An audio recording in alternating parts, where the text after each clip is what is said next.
Hey! Welcome everyone to the Caynfurtian Ceremonial Dagger Sessions Supercut Edition.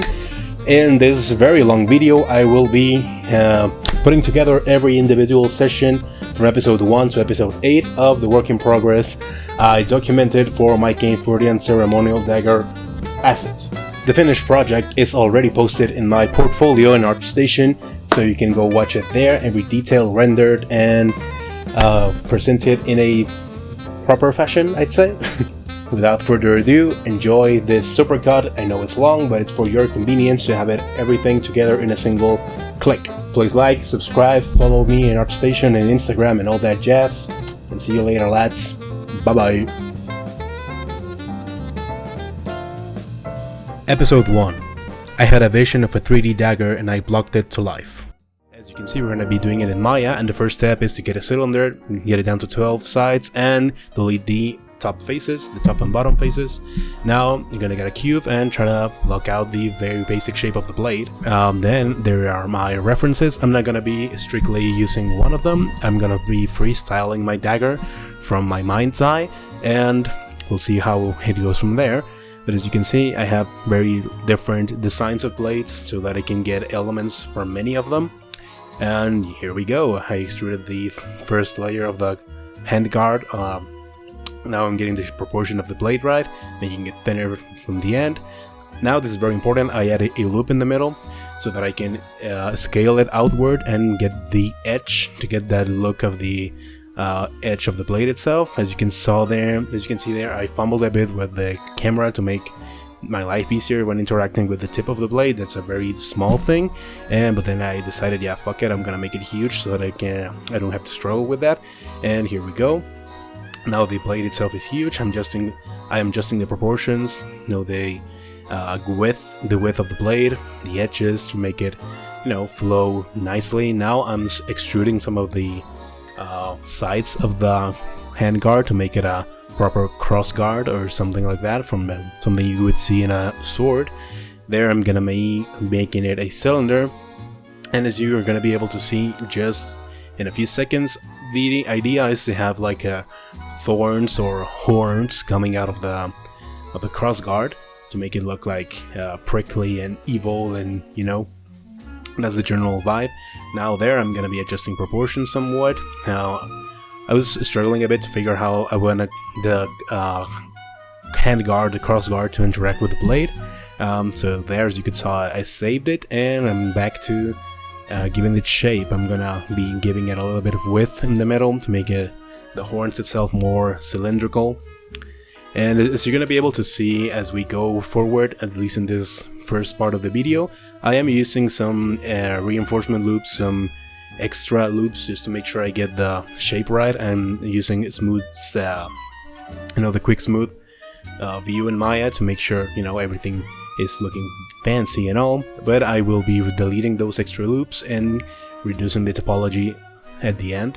As you can see there, I'm still fiddling with the shape to get it just right. As I said, I'm freestyling it, so it's all coming from my mind's eye. And there is the handle itself. It's gonna be a little bit wider down the center, and adjusting some proportions. It was too long, there it is. It's starting to look a little bit more like it now. Yeah, the handle itself looks nicer now. There I'm gonna start extruding the pommel, because this is a ceremonial dagger.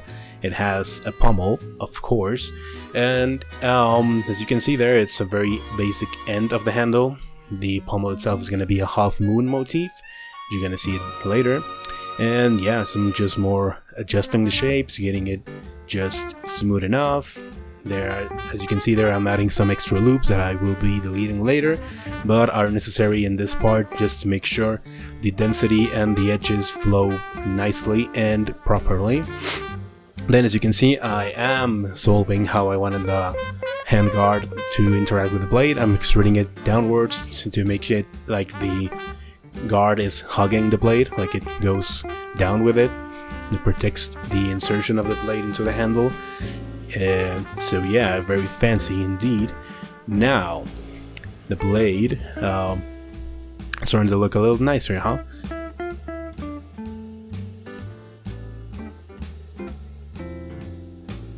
Okay, now here's where I start with the moon motif. My first attempt is, as you can see there, a cube. I smooth it and try to make it look like a moon. It was an epic fail.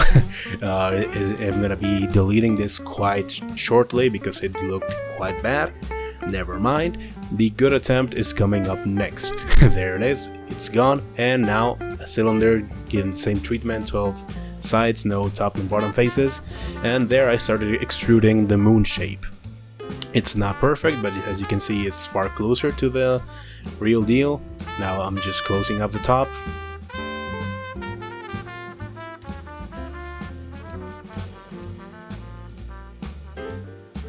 And adjusting some of the proportions to make it look natural and better, but as you can still see, it's not quite right. So I'm gonna be using a reference plane. Just see, now right there I'm looking for it on the internet, and there it is in Maya. So now I'm gonna be yoink adjusting the loops, just using the vase shape as reference. There's nothing wrong with that, and as you are gonna be able to see very shortly, it looks 1,000 times better, huh? So yeah, there's no shaming in using some reference images like that. Yeah, see, way better. That looks now like a half moon, and the moon itself is not gonna be flying. It's not gonna be just joined at the bottom of the moon to the pommel. I wanted a something like a backdrop, like something to cover it. And my first attempt was there, trying to make it, well, trying to extrude it from the handle, from the very base of the pommel, and well, that's not gonna last. Right here is where I'm starting to delete the extra loops, where I'm starting to optimize the model. As you can see, I'm gonna be starting using symmetry, deleting, adjusting, and all of that jazz related to just getting the shape right and the poly count as low as possible, because I would like this to be a game ready asset. See, now I deleted that attempt of the pommel. There it is, the cube. I'm getting it very thinly. Now some subdivisions to be able to get the shape. I want it to be like a kind of smooth out square, like that, just like that. There's the moon, making sure it is perfectly aligned so that it can rest just at the top of it. There you go, very nicely. Now for the edge of the medallion where the moon is going to be sitting, I wanted it to be like that, a little bit extruded outside, and well, more edge look deletions for optimization. Now there, I'm still not sure. I might be doing it in a different episode, but I'm not sure if I want the blade to have like this. Number one, the edge in the middle, like you're gonna be able to see in the reference there at the bottom left, and number two, if I want the blade to be curved like that, like a flamberge type of weapon, if you know, from Elden Ring. But yeah, that blade that has like curves in it. I'm still not sure if I want my dagger to be like that. Probably yes, but that's something we're gonna be doing later down the line. This is the first blocking, so those design choices we're gonna be leaving them for later. And as you can see, this last minutes are just from once I deleted the extra edge loops, just making sure the shape remains the same, remains how I like it to be. Adjusting some proportions, there you go, the medallion itself to make it so that the moon is at the very same type of height as the medallion. And now I'm gonna be using some basic materials, some professional Arnold materials to get some renders to show you guys as the the product of this hour of blocking. And yeah, so this is just basic material setting, and here goes some lighting. I'm gonna try to keep these lights. I'm gonna be using, well, I would like to have these lights I set up in this clip for the final model itself, so as you can see the evolution of the texturing and the modeling with the same exact setup of lights. As you can see, I'm using this little Arnold viewer to just see the general impact of the lights. Giving some backdrop so I can have some slight light from the background. And there goes another clip. This is, I had to make a quick stop because power went out in my house. So when I reopened it, I went back to making sure the shape was quite alright. And as you can see, there were some adjustments. I had an end on right at the, well, where the handle goes into the horn at the side. There was an end on there, so I had to fix it, and just making sure, you know, the shapes look quite alright. You know, some shape adjusting, some easy moving points and edges. More of that. Now I am using self-selection to move the general pieces of the model, especially the horns. I wasn't feeling the shape of that they had, and now where they joined the front of the guard, there was some adjusting to do, nothing too serious. Now there I'm starting to mirror the shapes, and to make sure that it's perfect, I had to go back and align it with the axis of the world, of the Maya world, adjusting them. And there you go, there were some lost vertices here and there, so I had to delete them, some annoyance that usually happens when you mirror and haven't double checked like the edge of the vertex alignment. Yeah, that's something you could definitely spot out easier, but well, not the end of the world. As you can see, you just have to go back and check them out. And now, since I had adjusted the shape of the entire handle without it being a cylinder, I had to, well, now that it was completely a cylinder again, to use the circularize tool in Maya to make sure it was good enough to be a handle, and then I flattened it out again, as I did at the very beginning.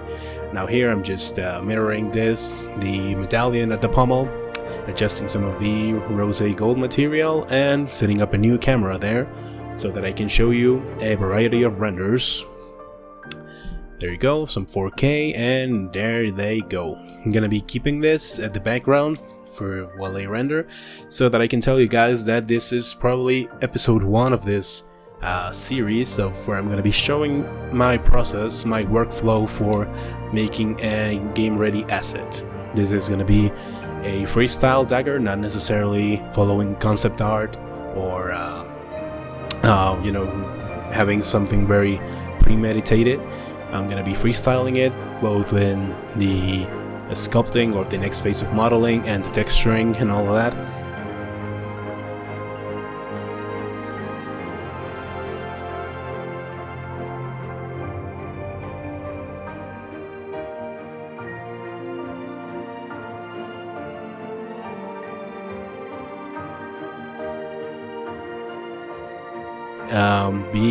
Do be sure to like and subscribe if you liked it.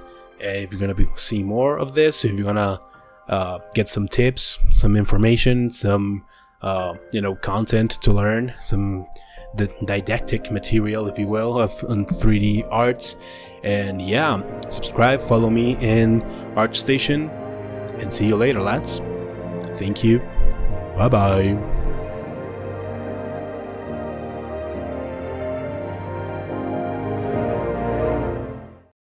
Episode 2. I had a dream of lightning and it struck on my dagger. Alright, so we're coming in hot. I, as you can see, did decide to do the prickly and lightning bolt-ish shaped blade from what I was discussing in the first video, in the blocking. And yeah, this part right here, I'm just, never mind the cycle that's very loud. Yeah, as you can see there, I'm just adding some edge loops, trying to make the general sideways displacements to make the blade look prickly and evil, and, you know, overall match the theme from the guard to the blade itself. And yeah, this is just adding edge loops, moving side to side, trying to make that lightning bolt prickly, hard angly shape. And there I'm just adjusting the tip, making sure it's centered, and making sure that it's structurally sound so that it wouldn't break in contact. There I'm just shortening the inside of the blade. It doesn't need to be that deep within the handle. And there I am adding the middle edge loop to make you know, the height at the middle of the blade from the reference itself, you can see down in there in the left. I am adjusting it very gradually so that it looks natural. That little extrusion in the middle, so that I'm making that loop hard edge so that it looks, you know, hard and very heavily marked in the surface of the object. And that's it for it, I think. Yeah, there I'm testing it with the render so that it looks like I wanted it to, and yes, it does. Look at that. And now we're going to be adjusting some of the medallion shape. I realized there was some vertices that were not aligned, especially in the edges and the bottom, in the body itself of the medallion. So yeah, some quick adjustment there. Also the faces, I wanted to bevel them so that it has like this little detail in the edges. There, I tried to do something with the moon medallion. Now, never mind. I just Ctrl-C'd everything. And here, I'm starting to implement what's going to be also a common theme in the dagger, which is this little intrusions to have later some engravings. I'm going to be modeling some engravings in them.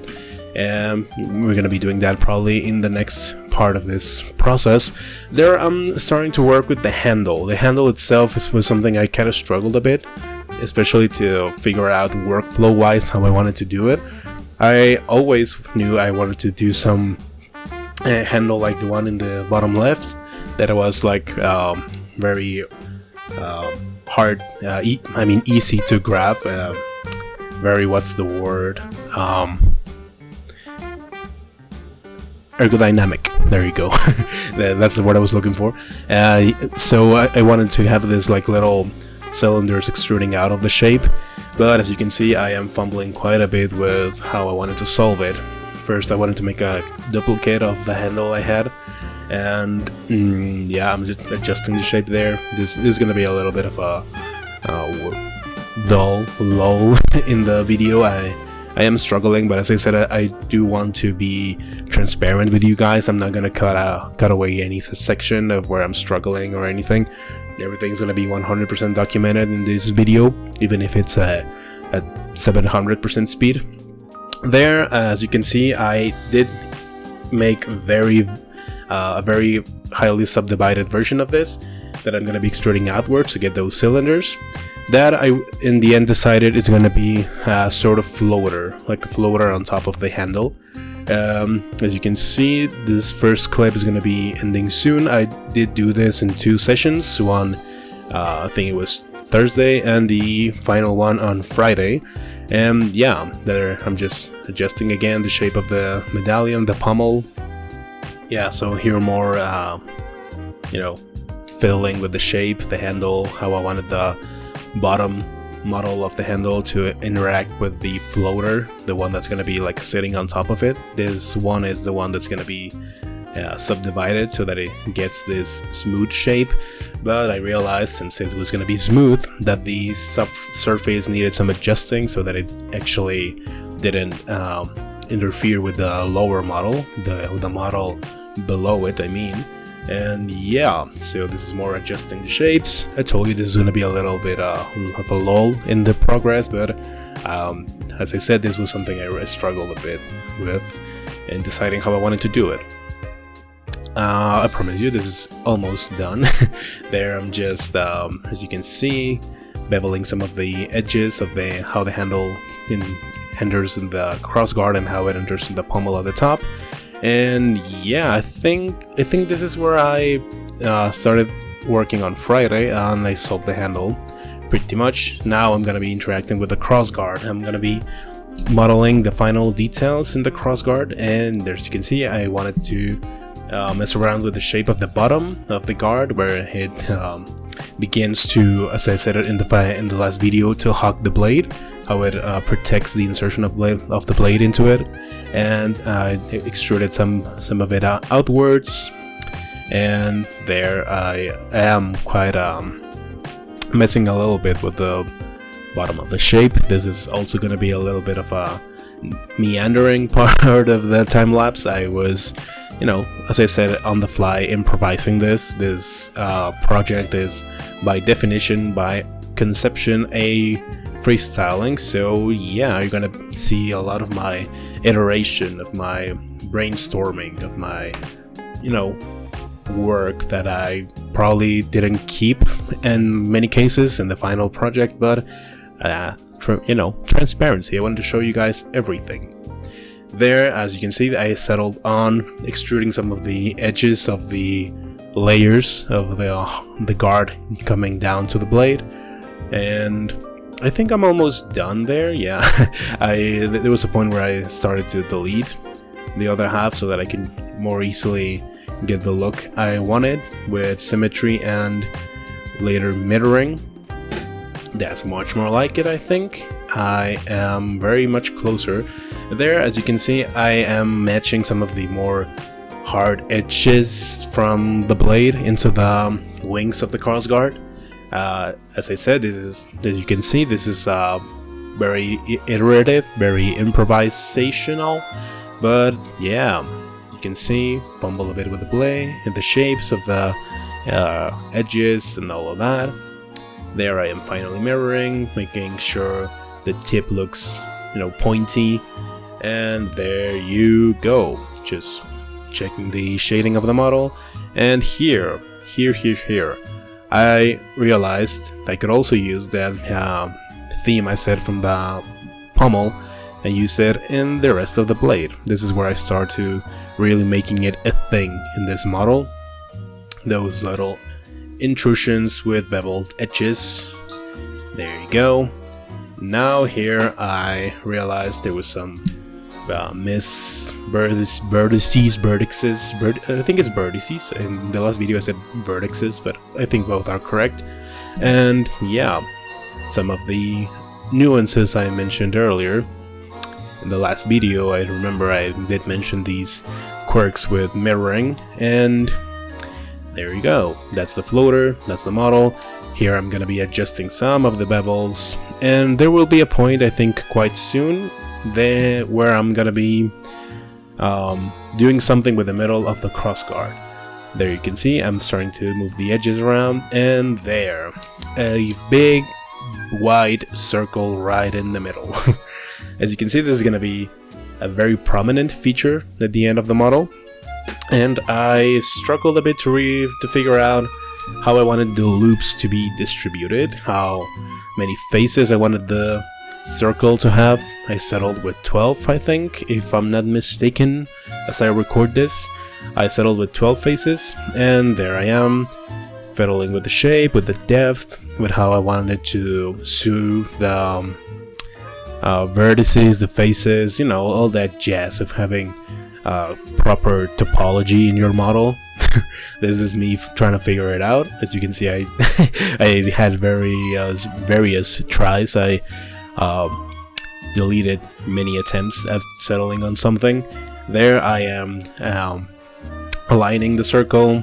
As you can see, I think this is the good attempt. I think that this is the attempt where I finally figured it out, didn't I?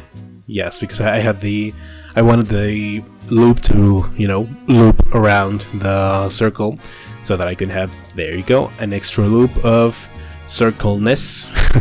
Circleness, I think that's the word. As you can see, adjusting the shading, deleting some of the mirrored extra vertices. I hate when it happens. If you know how to properly avoid that from happening, do tell me, because it's quite annoying. And there you go. There you can see where my idea with this is going. I wanted an extrusion to really cement, like, to make the I'm gonna be putting the moon motif in this part of the crossguard as well as in the medallion, so I really wanted to pop it out to make it really prominent within the model. So there you go, extruded the loop. I'm adjusting the rotation on the faces because I don't want it to be like perfectly horizontal, since that side of the guard is not like vertically aligned with the world. It's got a bit of an incline. And there you can see, I think I'm finally done fiddling with symmetry. More vertices, I hate it. Do help me with that. That would help me save a lot of time, really. And there, since I mirror it backwards, I'm adjusting the cylinders with the circularized tool to make it fully cylindrical. And there you go. There's the moon in the guard, the moon motif in the guard. And here I wanted to have something else with the moon. As you can see, just the half moon leaves a meaningful space at the top left of the medallion of the what would be the sigil of the kingdom that made this dagger, which is Caynfurt. Do check on my portfolio, Willem's Quest, to know the lore. It is an original fantasy world. Caynfurt is one of the realms. And yeah, I'm gonna be making this the Caynfurtian Ceremonial Dagger or something like that. It's a working name still, but yeah, this is gonna be sort of the sigil, the emblem of the kingdom, the half moon with what is it's at least intended to be like a comet or a meteor soaring, like flying across the moon, something like that, you know. There I'm adjusting it to the medallion at the pommel, and there you go. Doesn't it look fancy already? There I'm just merging it and mirroring at the back now that I was satisfied with the shape. There, then again, fiddling with the point to make it look pointy. And soon I'm gonna be adding more, or I should say, catching up the provisional materials with everything I just modeled. There you can see I'm selecting the faces that they're gonna be gold. I want the gold to pop, of course, and it's mostly for the details I did, like the extrusions. There I do another extrusion that's more close to the edge of the guard, of the cross guard, and then again the motif of the intrusion with the beveled edges. Of course, we love consistency. And yeah, I added some loop just to have the faces at the very tip be golden. That's obviously gonna be deleted later, it's not really needed. And there, for the blade, this is a little detail you probably noticed quite early in the thumbnail. I wanted to have like a path of what could be assumed to be blood in the tip, running from the top to the tip of the blade. There I am adding some leather materials to the floater of the handle to make it look, you know, like an ergonomic handle, something you could really grasp onto when you're holding it and thrusting it into someone's back or something. But yeah, also some variation of a black. And yeah, just sketching out the materials on the handle, the pommel. But yeah, as you can see, the handle now has two colors, two variations of leather.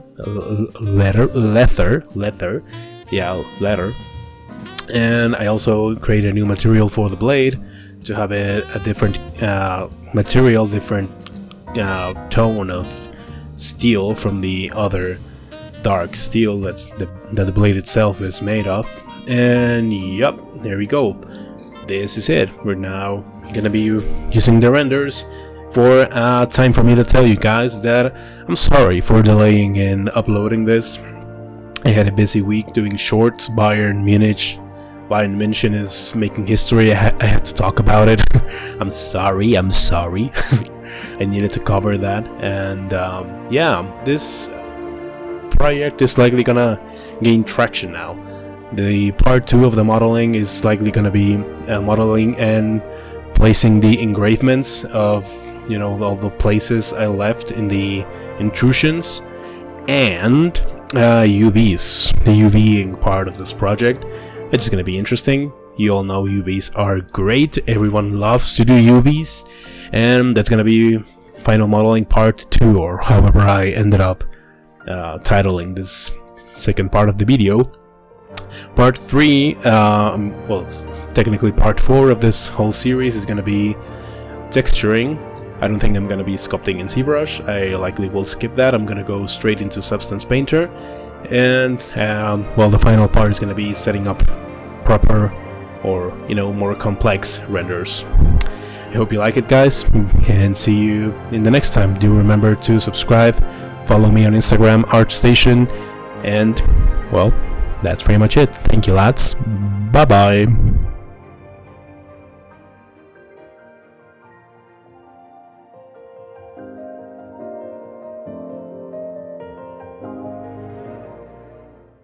Episode 3. I carried my dagger and realized I needed a scabbard to do so. Rightio, as you can see, we're starting off with deleting the moon motif I settled on at the end of last episode. Not that it was good, but I didn't like, after having seen the renders and editing and all, the meteor I did, like the thing that was coming out of the moon, so I instead decided to go with a twin moon motif. As you can see, there you go. And I like this better because it would fit neatly into the other use I wanted to give this motif around the dagger, which, as you're going to be able to see shortly, is as the engraving, as the pattern that goes around, engravement like. And there you can see I deleted the intrusions there. I don't know why I did that. I ended up redoing them later. Yeah, never mind that. And as you can see, we're going to be starting there with the engravement itself. We're going to be taking the half moons and, well, starting to place them, adjust them to size. And this was a little bit, as I've done earlier, a little bit fiddly of me trying to see what works. I settled on, as you can see, having one mirroring at the back, and then as the center, as the pivot of those is in the very middle, the very center of them both, I could just rotate them. And that's when I discovered the rotation values that allowed me to have the uninterrupted pattern all around the cylinder at the pommel. Well, that worked pretty nicely. And there you can see I'm starting to fill out the cylinder, the whole circumference, and yeah, very nicely. They think this looks way faster than it actually did. It's 700 speed. It has those perks, you know. And there I was trying to make the edges like really touch up on the cylinder at the back with live surface. I didn't manage to get it quite right, so I just unlived the surface and just extruded them a little bit deeper, so that, as you're going to be able to see later when I checked on the renders, there you go, they do look nicely. And I think they do look nicely, don't they? And yeah, that's it. Very fancy. Now, well, I duplicated them and started to adjust them to the sides of the crossguard. I ended up having to redo them pretty much one by one because the angles of it were a little bit tricky. But yeah, as you can see, I did use the same principle of having one, then mirroring it or duplicating it. There you go. That's like my polar opposites. Then making use of the pivot at the center, duplicating them, and then just adjusting individually the faces that needed some rotation for the surface they were in, or they were over. And yeah, just a little bit fiddling with the shapes, adjusting them so that they rest nicely on the surface of the guard, of the little intrusions we did. And I think they ended up looking nicely. They do look very fancy, especially because they're all gold and they pop out nicely in the backdrop with the black metal of the crossguard. There I also fiddled with the intrusions. I don't know why I thought I needed to do that. As you can see, I immediately redid that just without the top bevel, adjusting some of the floater of the handle. And I think, yeah, just adjusting some of the shading there. I discovered I had some lost faces there in the middle. I was struggling with the camera because fucking Maya camera gets very picky when you get zoomed in that closely. And yeah, I ended up solving it by just playing good old delete symmetry, adjust vertices, check for lost faces. There they are. As you can see, I deleted them just there, and there it's fixed. Yuppie. And yeah, that was it for the fixes I had to do to get the very tip of the crossguard to be extruded outwards. It didn't work earlier because of those faces that were lost. And there you can see I'm adjusting some of the shapes, adjusting symmetry, and deepity-do, there it is. Some shading, corrections, and finally extruding the tip outwards. It was tricky because I didn't want it to be like too prominent, but I did want it to have an extra volume there. There I'm just merging the tip, the very tip of the tip, the very point of the tip. Some beveling, some material shading, there you go, gold, split shading, and video. There you can see I redid the intrusion I deleted at the start. As I said, I don't know why I did that, it just came to me. But there, I came back on it. Now, we're gonna start with the handle very soon. As you can see, very basic cube. And I wanted it to be like the one at the bottom left. I ended up taking a lot of inspiration of that specific dagger because of the shape of the blade, and ultimately because it was the one that had a scabbard. That's the word. I didn't say. I did say handle before. Sorry, I meant the scabbard. You know, where you put the dagger in so that it's safely, contained. The word is scabbard, and there you can see just adjusting of the shapes, and I wanted it to have a pommel, like, well, it's not a pommel, but a medallion, a motif, the one I used on the pommel, to have it look fancier, like, again, the reference on the bottom left. And there you can see I'm just adjusting the shapes and making it all look fancy and all. I ended up settling on having a more circular medallion at the tip of the scabbard. Yeah, some shape adjusting, some extrusion, because that it needed to look fancier, like, since that's where it rests, it needs to be wider. And yeah, some more shape adjusting the volume so that it contains the blade safely. This was something I ended up changing my mind later on, because I did, as you're going to be able to see and you saw in the thumbnail, I did make the scabbard have the same lightning bolt shape. There, I'm beginning to do it just there, because otherwise it would have been too irregular. The normal, like, triangular shape scabbard would not have probably been too comfortable. I mean, thinking from like a realistic standpoint, to have a dagger like that saved in a scabbard with such empty spaces, such irregular shapes. So I decided to copy it so that it enters like perfectly and it rests pretty much unbothered. And I'm gonna be able to decorate the scabbard right there, because I obviously want it to be as fancy as the rest of the dagger. There, sorry for that, it's starting to get cold. And there you can see the extrusions, and this probably gonna take a lot longer than I could really talk to you about it. It was very iterative process of extruding it outwards, making it look like bulkier.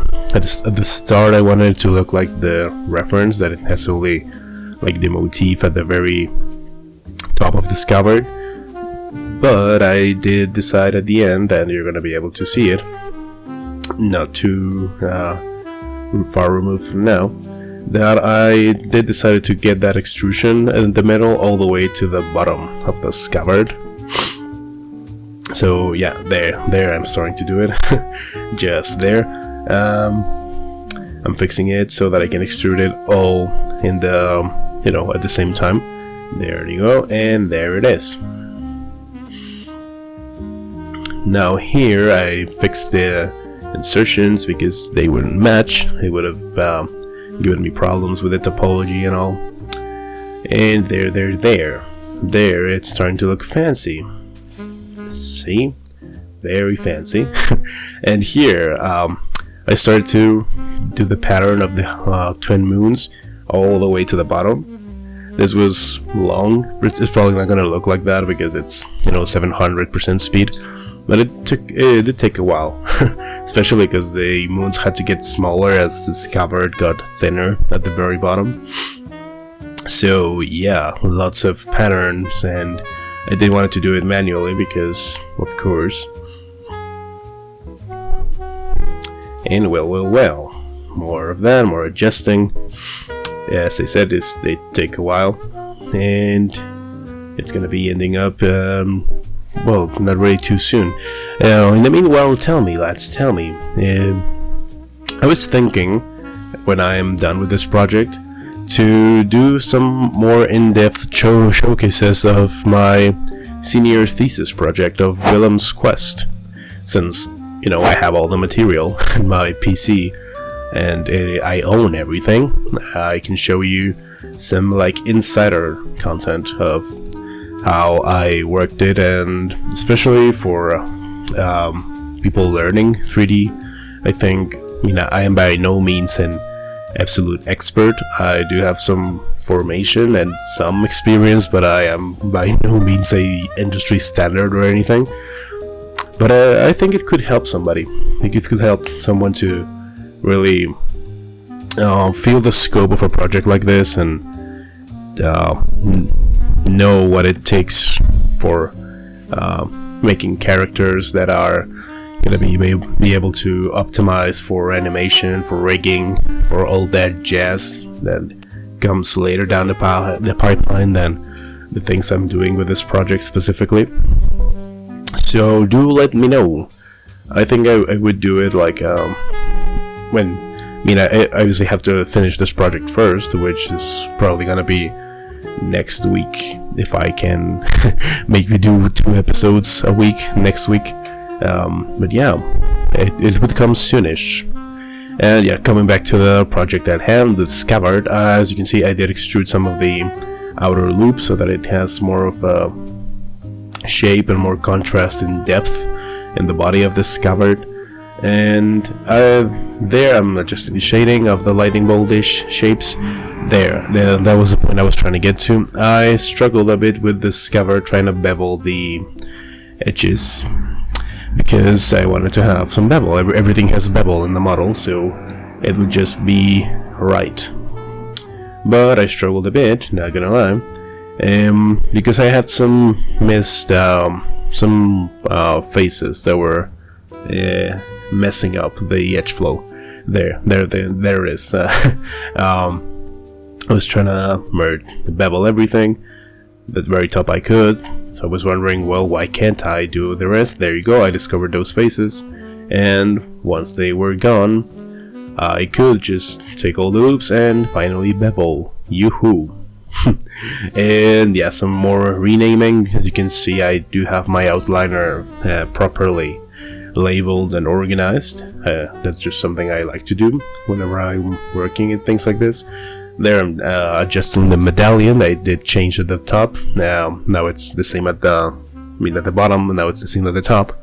And yeah, grouping, naming, and setting up renders. And here we are at the very end again.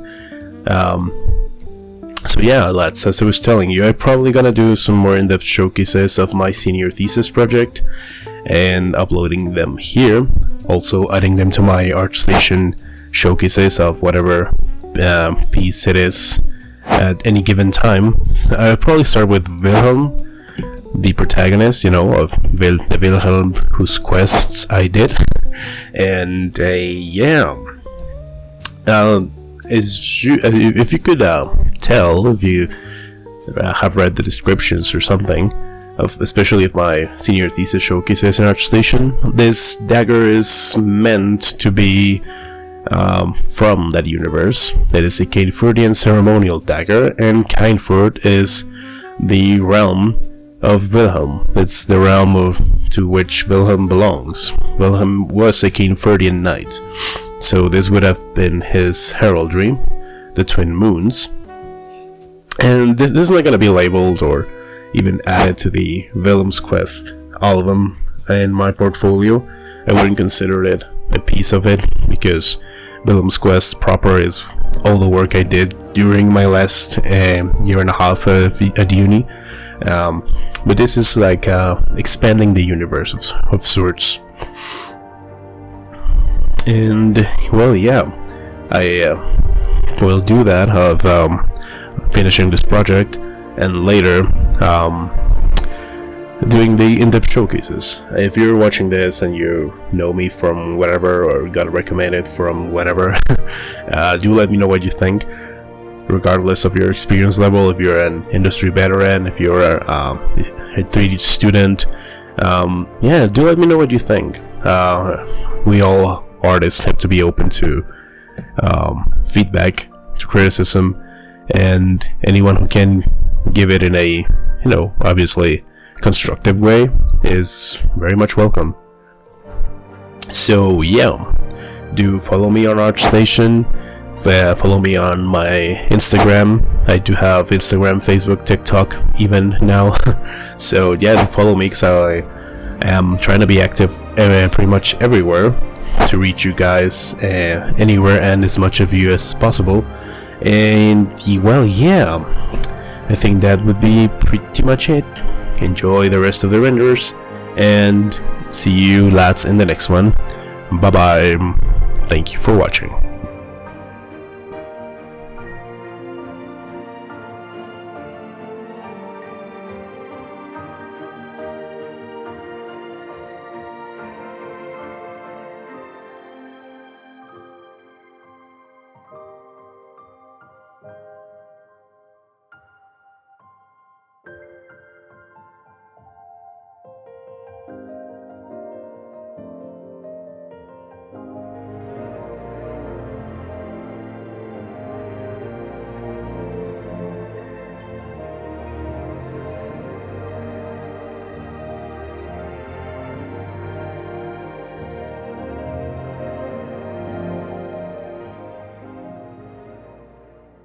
Episode 4. Dancing the UV Blues to Overcome a 3D Artist's Nightmare. Well, hello there, here we are again, and we're starting off with UVing, as in making UVs. I know this is everyone's favorite part of any 3D production. UVs are wonderful, and well, my kind of goal, this is not exactly a tutorial, but I would like you to see that they can be made simple.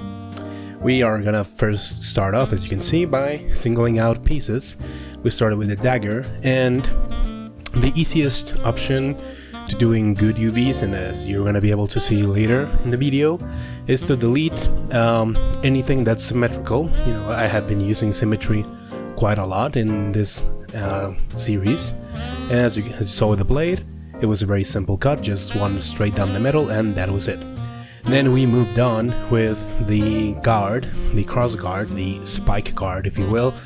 And at first I'm just making those point extrusions a little bit more, meaningful, to look bigger, because I realized they were too small. Now there, I camera-based projected the UV and made a few UV cuts that I knew where I needed them to be.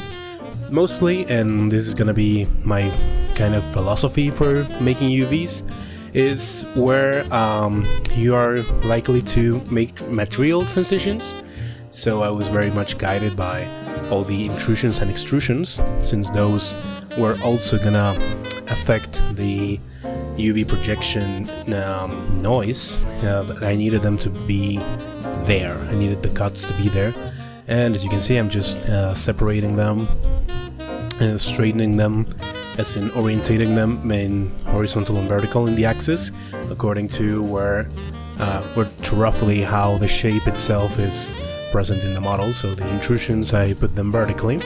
And as you have seen and will be able to see later down the line, I do turn on a mode in the UV editor that makes things look white if they're properly done or correct, blue and red when not. When the UV shell is being stretched in or outwards, and it's just overall not working properly. That's gonna be the indication that we need to do something else there.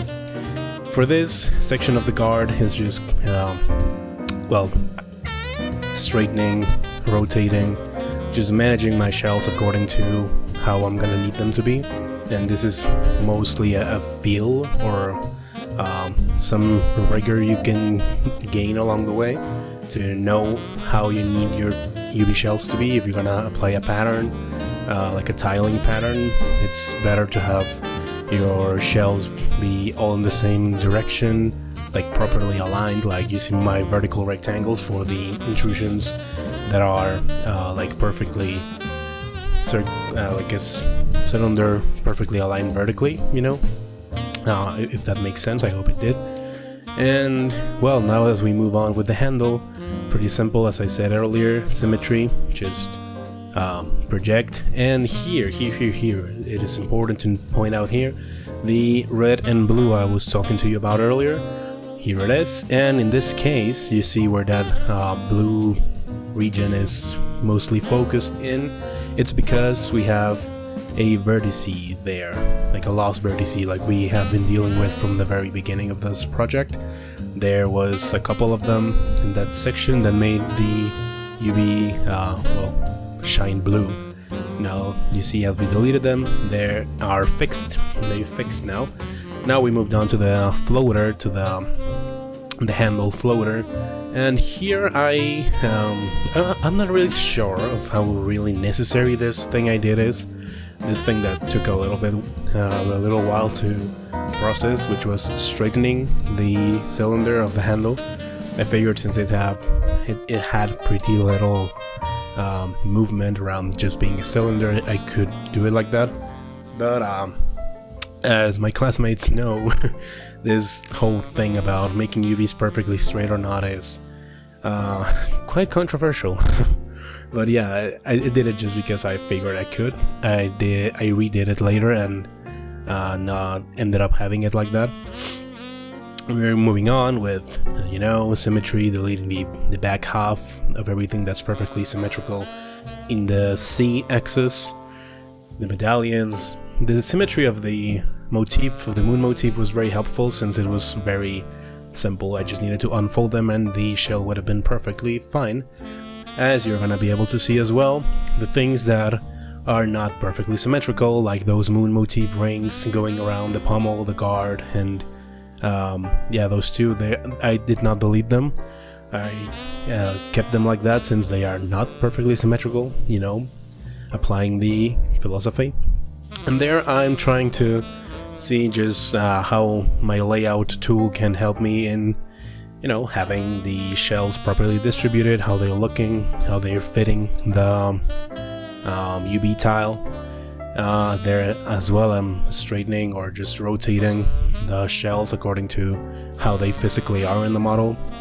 And yeah, now moving on with the Scabbard. The Scabbard I did, as you saw right there, I did delete the motifs, the back half, the medallion, everything that's symmetrical.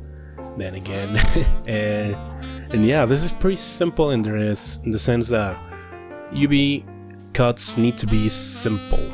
I mean, it can be complicated at the beginning, I know that, I've been there, but UVing is not that bad. You just need to know how and where is most beneficial to cut.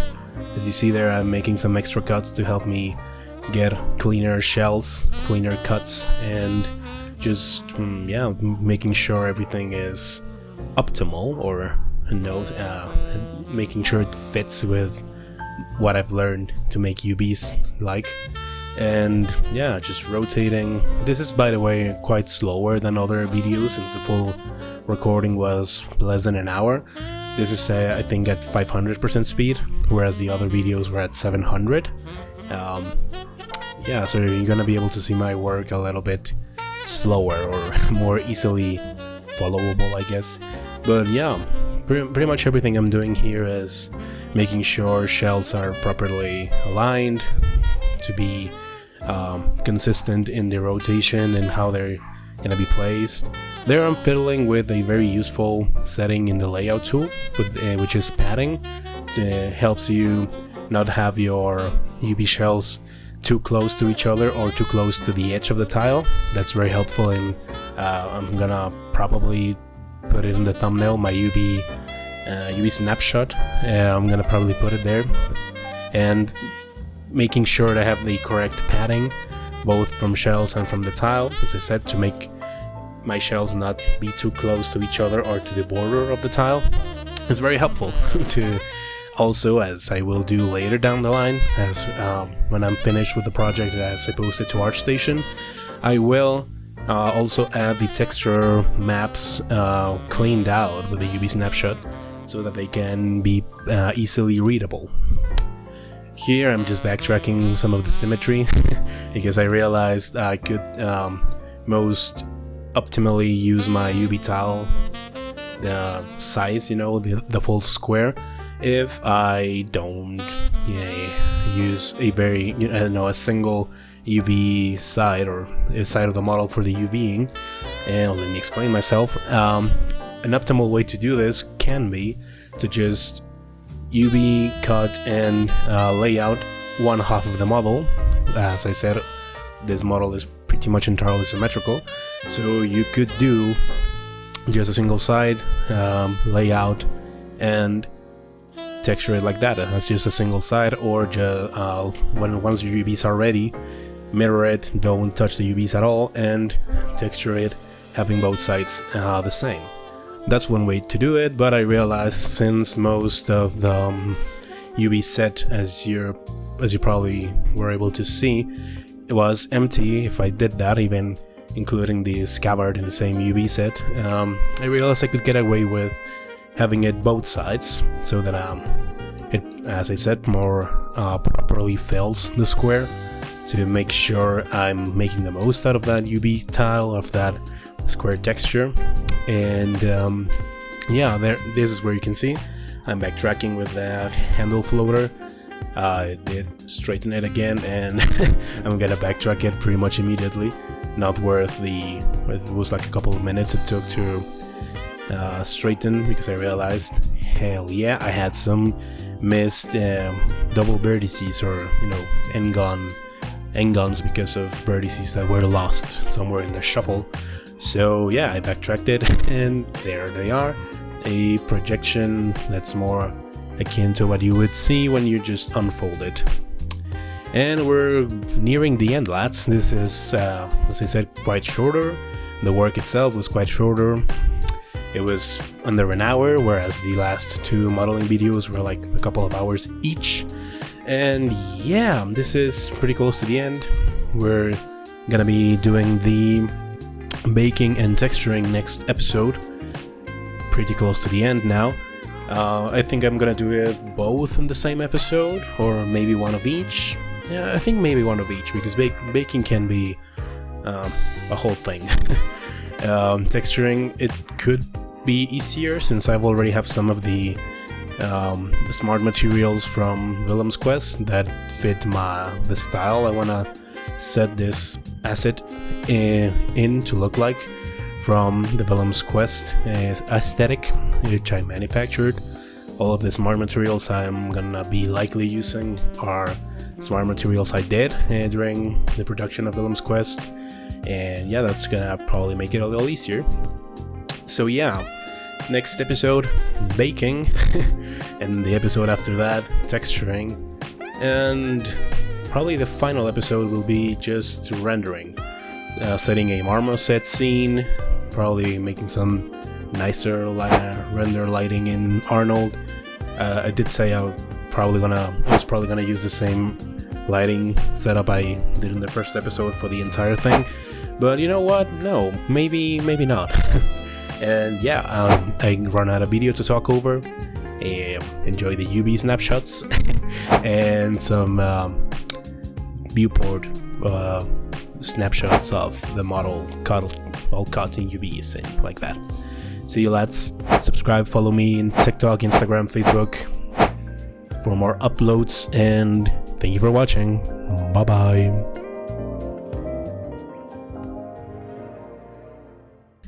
Episode 5. Watch Chef TrKz bake a 5-star dagger. Well, hello there, welcome to part 5 of the Caynfurtian Ceremonial Dagger sessions, where we're gonna be baking, the step between modeling UVing and texturing. First order in the list is to analyze our mesh and determine which objects need to be combined into a single outliner object for maximal optimization of the baking engine, which is to say to get the most out of our bake. As you can see there, I combined some of the parts, the engravings, the guard, the pommel, all of that into a single object. Now I'm going to be doing the same for the Scabbard. Everything goes into the same one, and which is for a single, very simple purpose. Get the best baking possible.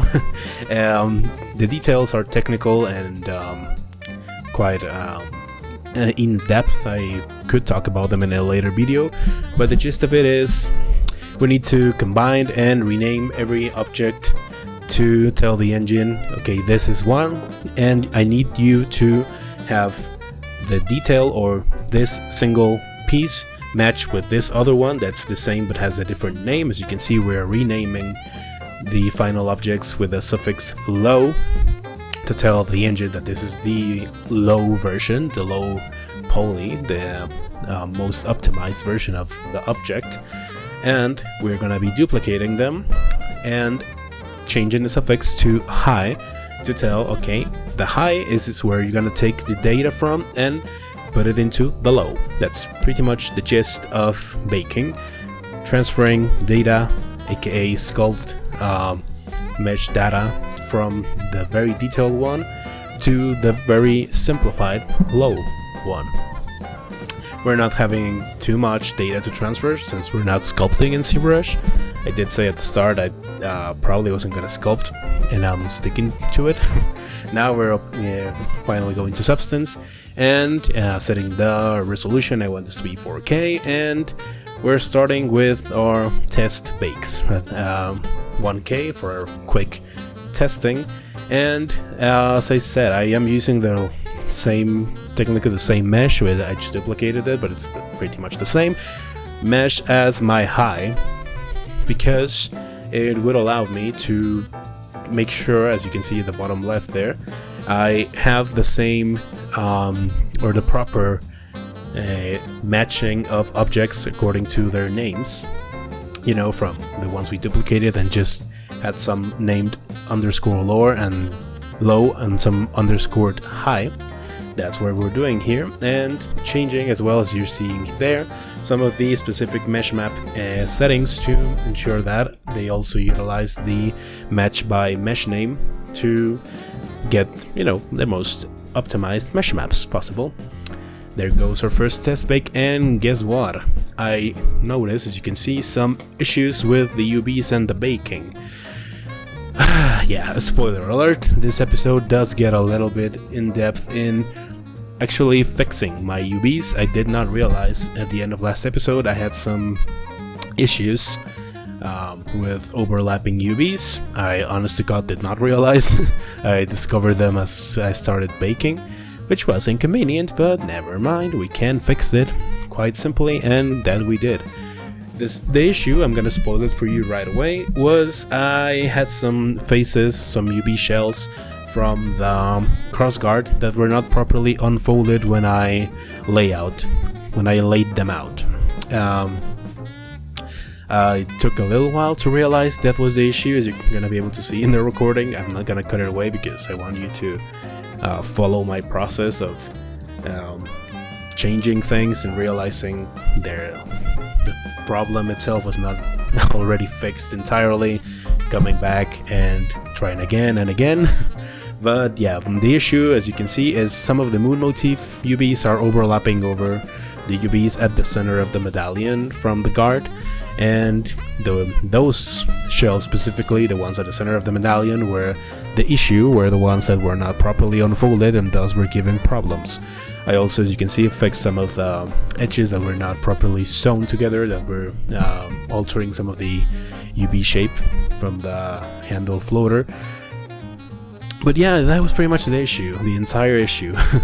A quick rule of thumb so that you don't experience this problem yourself when you're baking and UVing is to look for, in your UV shells, any end of shell edges, as in the perimeter of your shell, that is not colored white. If they're not white, they're not properly unfolded. It sounds pretty simple, and now me narrating it, I feel kind of dumb that I didn't realize it earlier.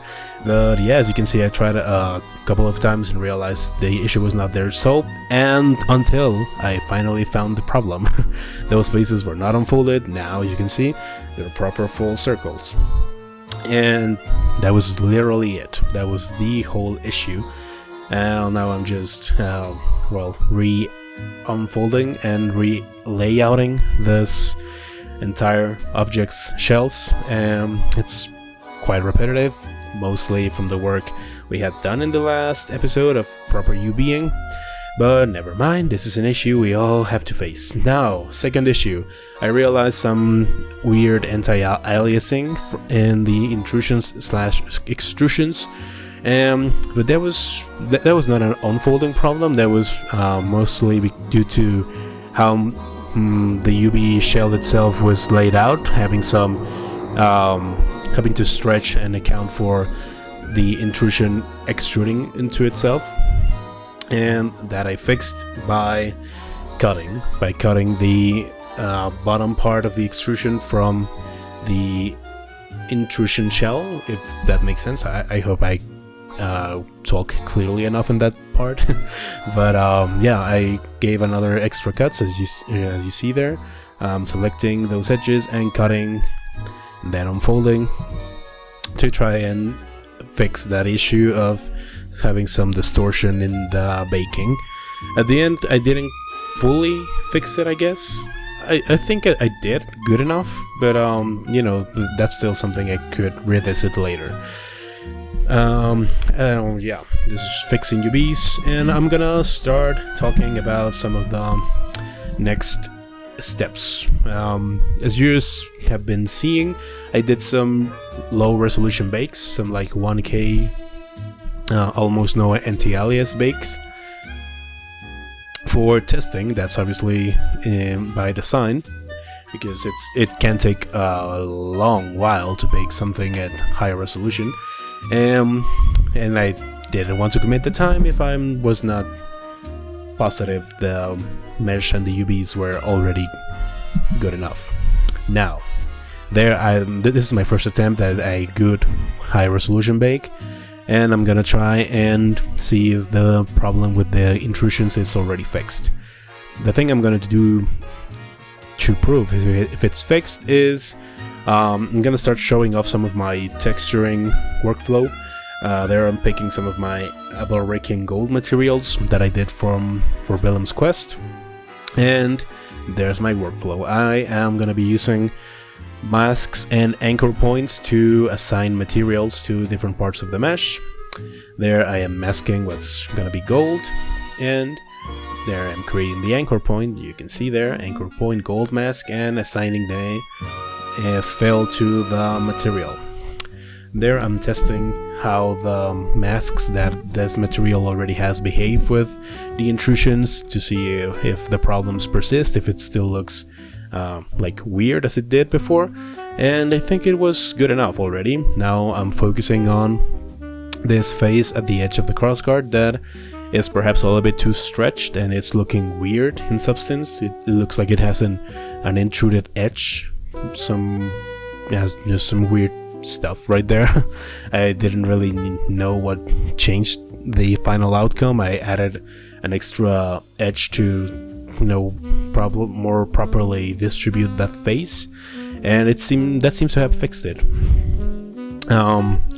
Also, as you're gonna be able to see in a little short while, I brought back the scabbard to its original position for symmetry purposes, because having it displaced to a side was obviously altering my symmetry axis in the x-axis, and it was going to be just harder for me to or more inconvenient to work without having proper symmetry. And For the purposes of seeing the blade with the scabbard being on top of it, I added a opacity layer, a 0 opacity layer, to just be able to toggle it on and off visually. For working, thankfully the blade is a quite simple shell that I'm gonna be able to work on it just like that from the 2D UV's view in Substance Painter. And yeah, that's the end of it. I'm starting a little bit there to get ahead of myself with the applying the masks. That's part from the UV, this texturing section. I am getting ahead of myself.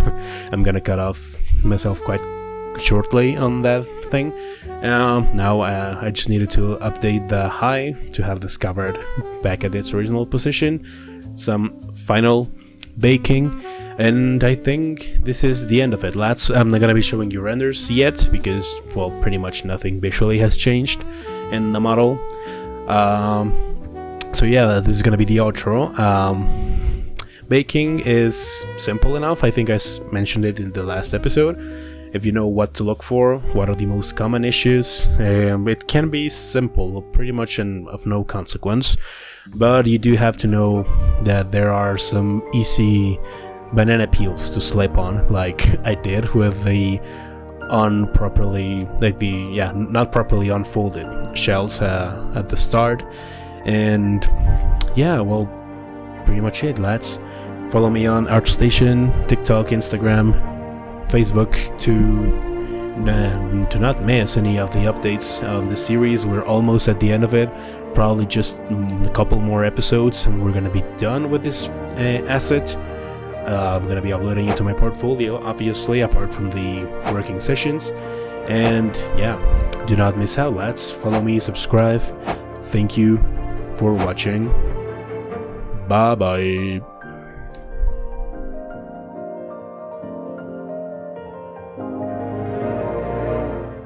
Episode 6: Anchoring and Painting Magic or Substance Textures. Rightio, welcome everyone to part 6 of the Caynfurtian Ceremonial Dagger sessions, where we're gonna be texturing. My favorite part of it. My whole process is, I do enjoy this part the most, I think. As you can see, I was continuing with applying the gold mask to anything that's gonna be golden, to later anchor it and apply it to with a fell layer. I already know what's gonna be gold in this dagger, so it's quite easy. Just go with a polyfill tool and click on whatever mesh or faces or UV shell that it's gonna be gold. I already know, as I said, so quite simple. Just go around clicking and clicking. Now I'm starting with the black steel, and this is an important thing to note. I do not want any material to layer on top of one another, which is to say, for example, as you can see there, I am making sure that I don't have gold on top of steel, for example, because that messes up with my normal maps, since my gold already has normal displacement on top of it from the material that I'm gonna be using. I mean, it already has some height and normal displacement. If that gets if that's put on top of another instance of normal or displacement, which my steel is gonna have, it can look kind of weird. So I'm just making sure I do not overlap. As you can see there, I also did the red steel layers, the red steel mask, and the leather for the handle. This is gonna be a tedious process you're gonna be watching. I think I do it 3 times in the whole recording because I ended up backtracking a bit. I'm going to explain that later. But yeah, pretty much just using the polyfill to select the faces that are gonna be one material or another. In this case, it's an alternating pattern of black and red leather. So yeah, that was quite tedious, but we solved it. Now the final one is the blade steel, and there I'm figuring out how to best operate with the scabbard on top of it. This is something I wish I had done earlier. making the scabbard go lower so it doesn't cover the blade. It's gonna give us problems later down the line. Again, more on that later. But for the meantime, I just did it like that. Now, having placed all the material masks, I'm experimenting with a tip I heard, which is to anisotropic filter mask your anchor point masks to make sure, for example, as you saw with the tip of the blade, that the edges are not like pointy and noisy. It kind of smooths them out. Now here I'm starting to integrate the materials. I use, as you could probably saw there for a sec, my Avalrikian gold material, which again I made for Willem's Quest. That's the gold material that every Avalrikian affiliated character and prop has. And for this I will be adjusting the color palettes and the smart masks to make sure it looks distinct. It's obviously going to be in the same vibe, but it needs to look different, since this is a different kingdom altogether, so their colors would not be exactly the same, obviously. And mostly, as you see there, I'm tinkering with the smart masks, with occlusion, with cavity. I think the smart masks themselves are called Cavity Rust and Occlusion Strong, which obviously make use of the ambient occlusion and curvature maps to give you this this effect of ambient occlusion and contact shadows and, you know, ambient occlusion shenanigans. Yeah, so this is mostly tinkering with the levels of it, applying a little bit of blur to make sure it looks, well, on par with the rest of the props style. And now for the little edges, like with the Edge Strong mask, I think it's called. Yeah, Edge Strong. To make those borders look like clearer, in a lighter tone, and to have them again a little bit blurry so that they don't look like distorted. Next in the order, I think I do red steel once I am done with the gold, and then again that's gonna be an instance of me transforming a material I had from Willem's Quest. This is taking a little bit longer than I thought, but yeah, I did tinker a lot with gold since it's pretty much the main material.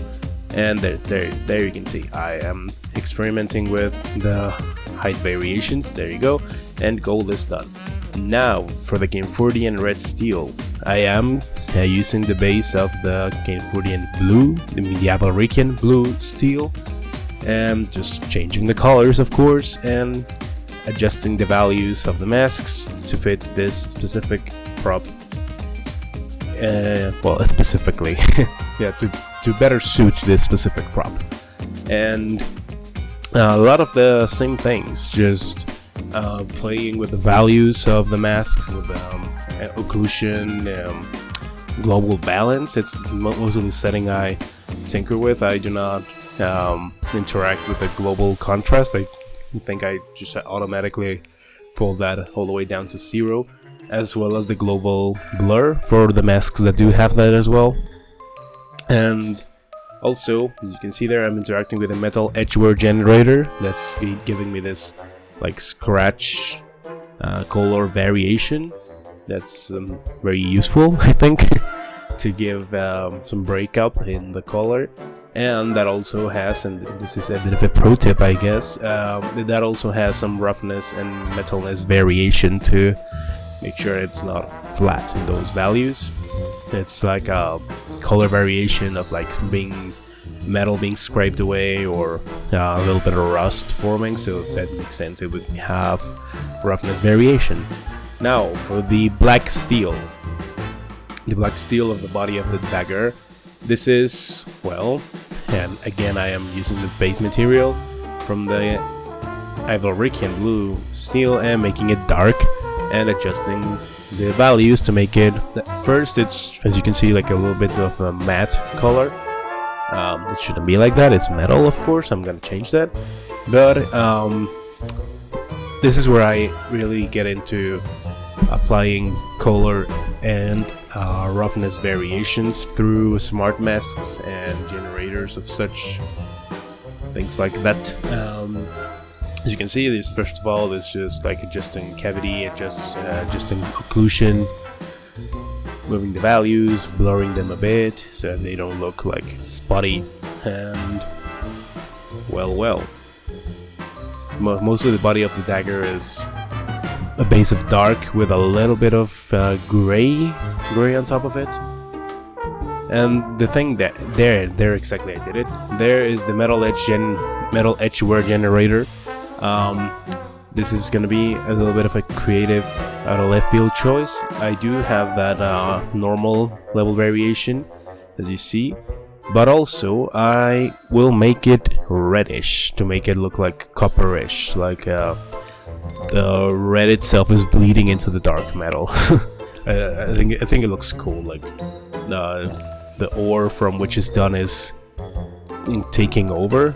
Like they painted it black, but the red ore is coming back from it. I don't know. I think that's a bit of a storytelling I got in my head, and I think it looks cool.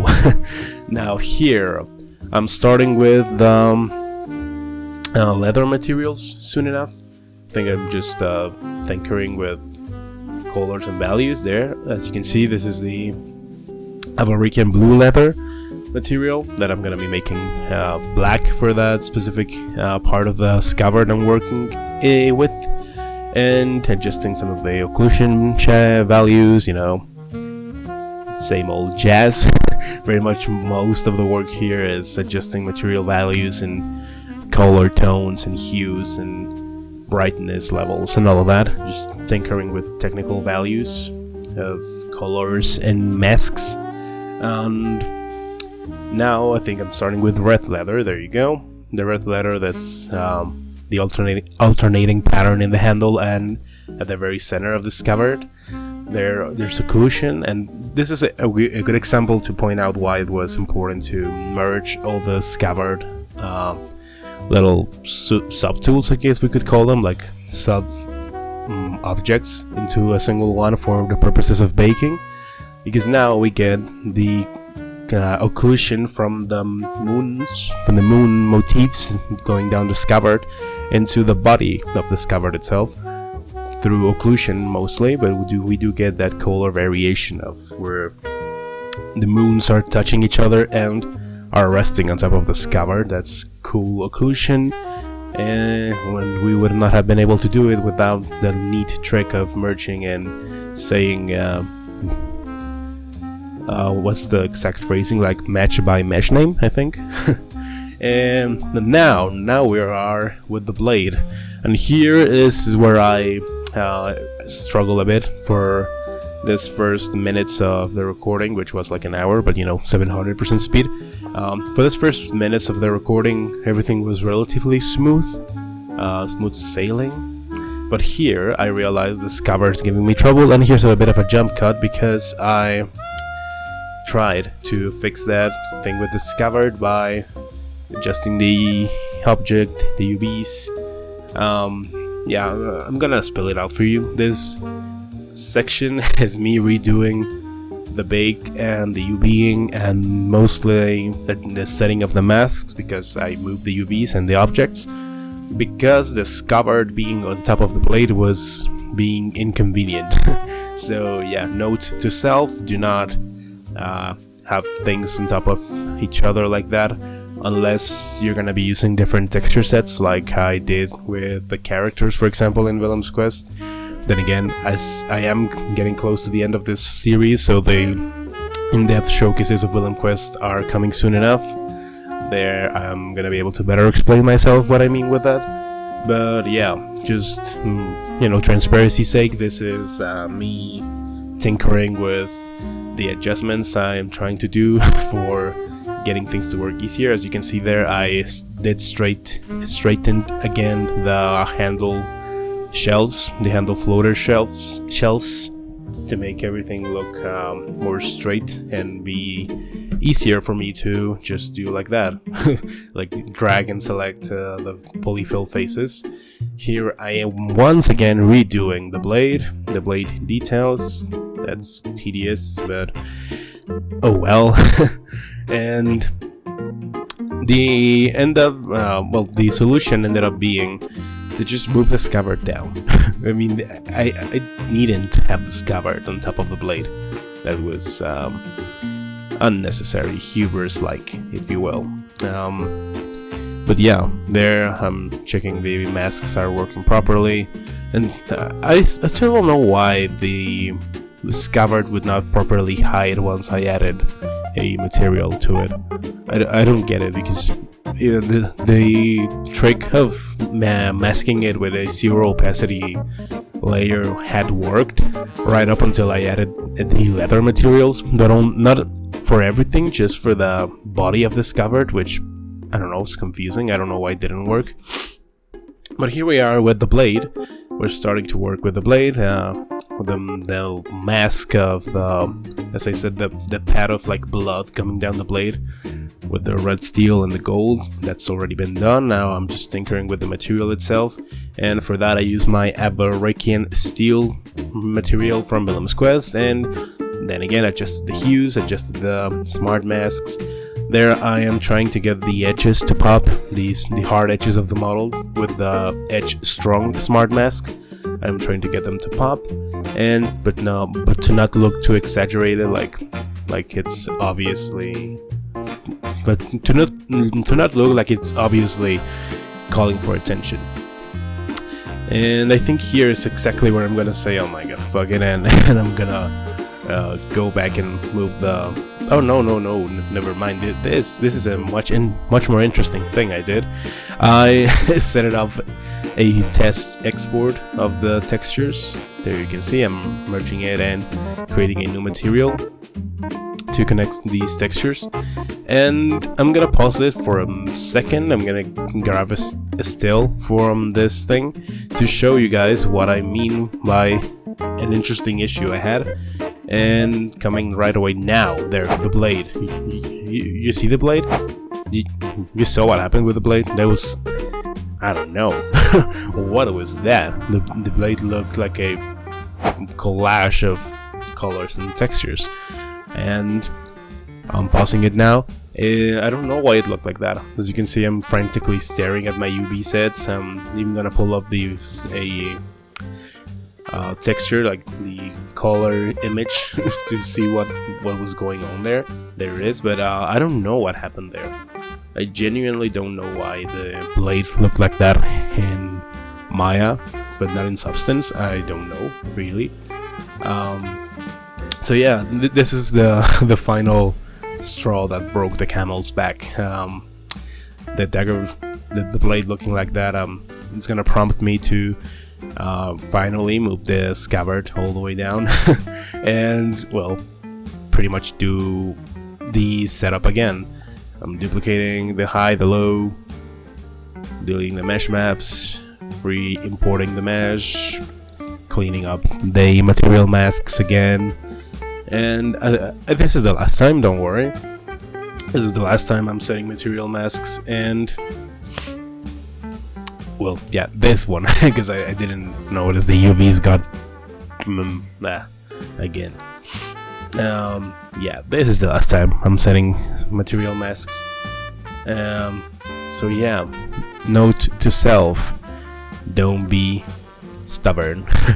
Do not have things overlap each other, and yeah, texturing can be nice. It is nice. I mean, I do enjoy using Substance. I think Substance, apart from just in general Maya, is my favorite software, my favorite 3D software. Substance I enjoy because it's very creative. I mean, obviously you paint stuff, you texture, that's very creative.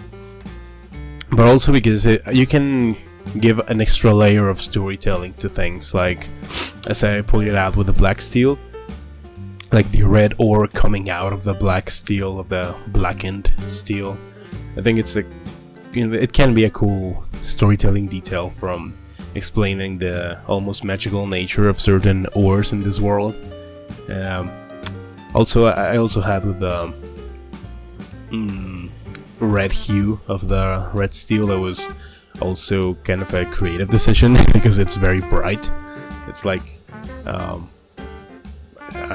it's not even crimson anymore. It's like intense blood red, like that shines through all of the model, which obviously is by design.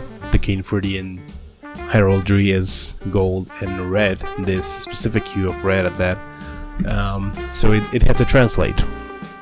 There's the final, and I do mean final bake now, to adjust the new materials, and this is where we're gonna be calling it for today, lads.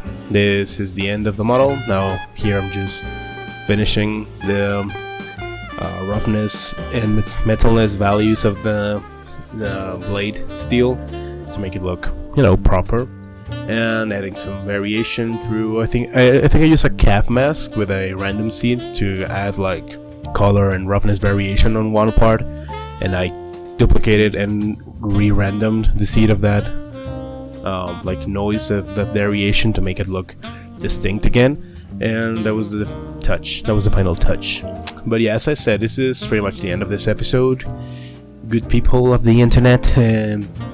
We're gonna be hopefully finally wrapping this project up in the next one. We're gonna be setting up Marmoset scene and some renders in Arnold too, I think. I'm gonna create a different lighting set for Arnold because I do want to create like an animation like the one I did for Ice, the House Stark Balerian Steel Greatsword. I want to create it, even if a tiny animation, just nothing too fancy because rendering times are crazy, but I do want to create some animation like that, and I find it easier to do that in Maya with Arnold than in Marmoset. Marmoset is pretty much perfect for turntables, but anything fancier than that I do prefer Maya. So yeah, we're gonna be creating their final render setup and creating a Marmoset scene. Both rendering and lighting setup tutorials ish are gonna be present in the next episode, hopefully the final one, and we're gonna be publishing to ArtStation finally the finished piece, which is gonna be I don't know, this final session is gonna be like adding 10-11 hours of work for this prop, for this Caynfurtian Ceremonial Dagger in total. I would calculate, I would estimate that it would take like another hour and a half to create the lighting setups in Arnold and Marmoset. So yeah, we're probably talking about like 12 to 13 total working hours for this prop, which is, you know, nothing too fancy, but I like it. And yeah, lads, thank you for watching. Subscribe to the channel, leave a comment for the algorithm, follow me on ArtStation, Instagram, Facebook, and TikTok to never miss the uploads. And well, thank you, lads. And then I once again ran out of video to talk over, but never mind. Thank you for watching. Bye bye.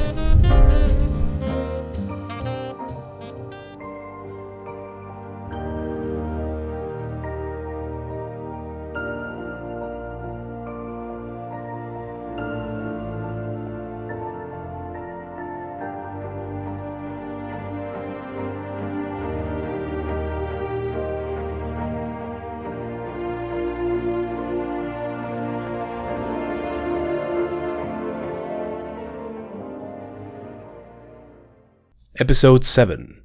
Camera and light works make the dream render looks. Alrighty-o, welcome everyone to the final working session of the Caynfurtian Ceremonial Dagger. Episode 7, lighting and rendering.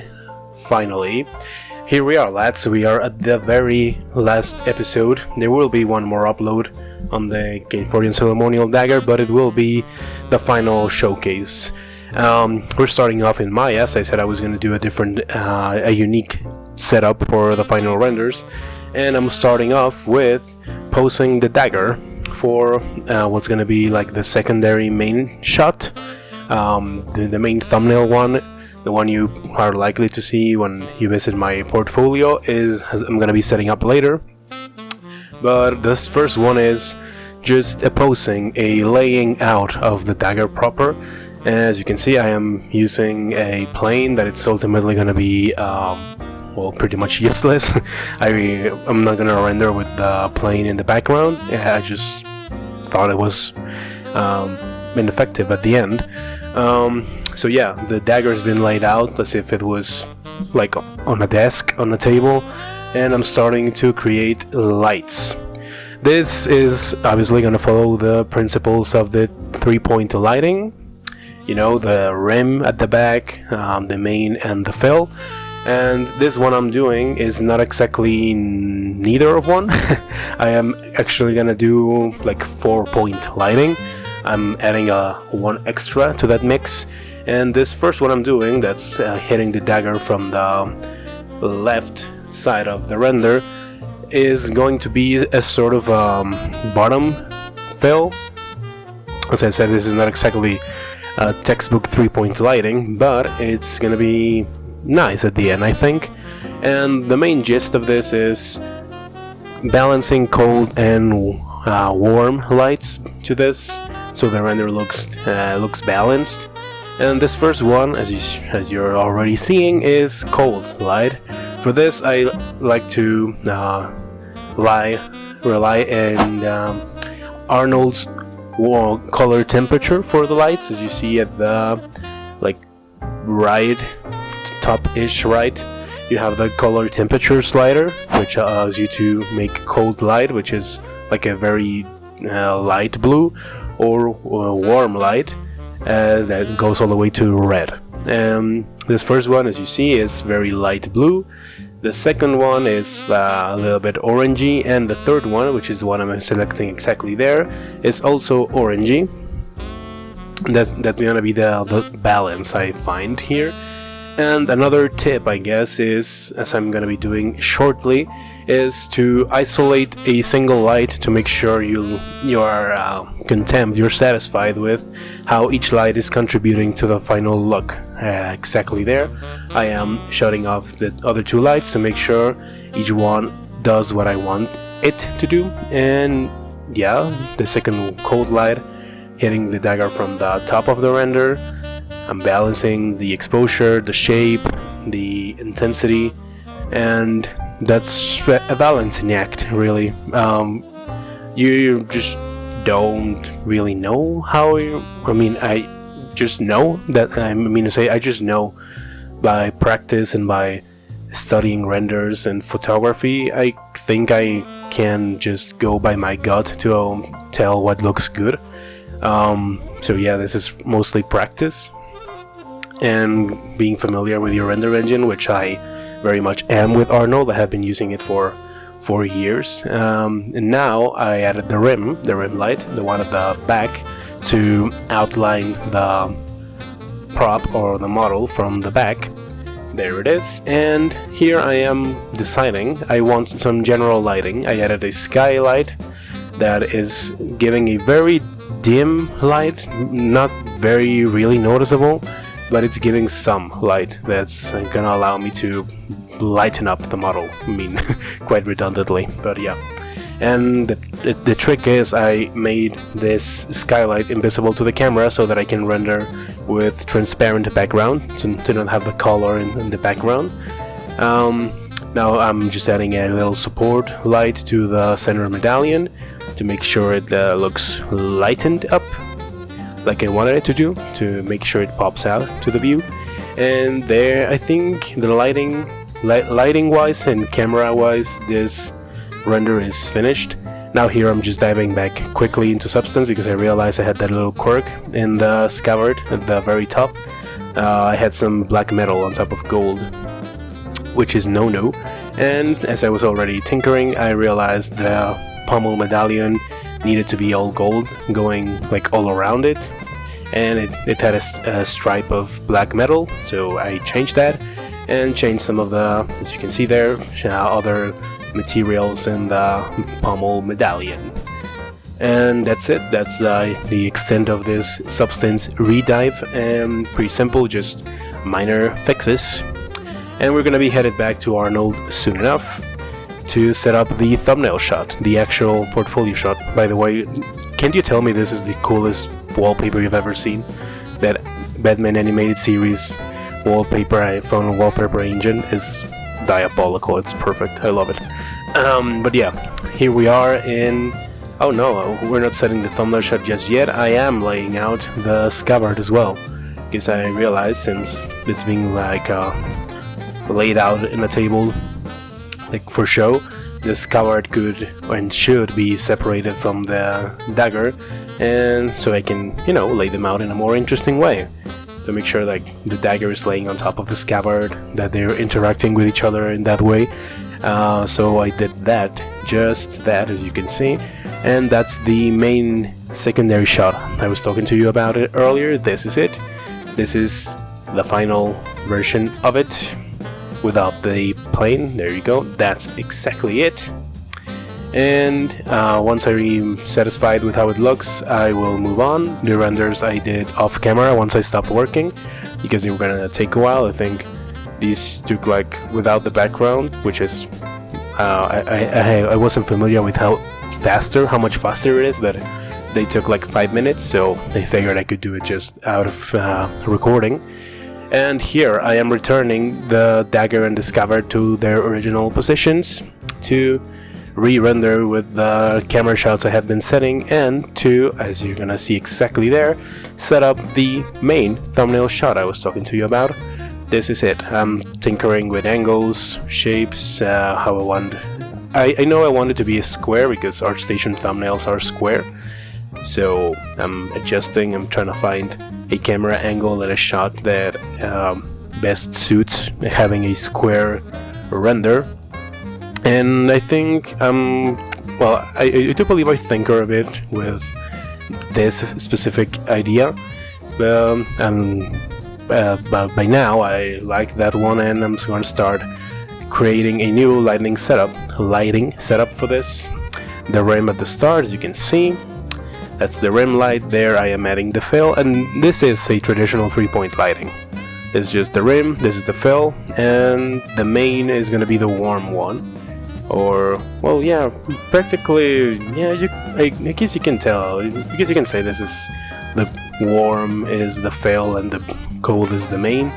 They are quite equal, I think. I don't really have like a proper main and fill. I guess I could have done something more orthodox in that sense, but I thought it looked good. Yeah, I'd say that's the main. The warm light is the main, and the cold light is the fill.